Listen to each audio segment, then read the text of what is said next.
ఈరోజైతే మీ ముందుకైతే పనసపండు ఏంటి తెచ్చింది అని అనుకుంటున్నారా? మా మమ్మీ అయితే పనసపండు కోద్దామని అయితే మీ ముందుకైతే వచ్చింది.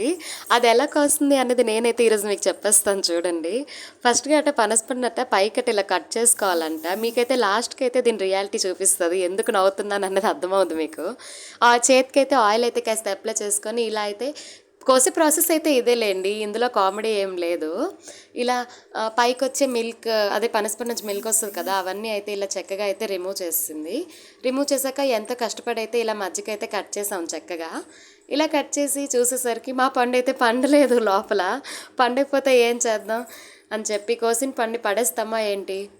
ఇందులో పిక్కలు ఎంతమంది తింటారో నాకైతే కామెంట్లోనైతే చెప్పండి. ఈ పిక్కల్ని ఉడకబెట్టైనా తింటారు, లేకపోతే కర్రీ అయినా చేసుకొని తింటారు కదా! ఫైనల్‌గా పనసపండు అయితే కోసేసాం. మా మమ్మీకి అయితే ఒక తొన టేస్ట్ చేయమని అయితే చెప్పాను.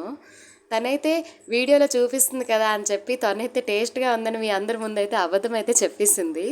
నా వీడియో కనుక నచ్చినట్లయితే లైక్ చేసి ఫాలో చేసుకోవడం మాత్రం మర్చిపోవద్దు. Bye bye.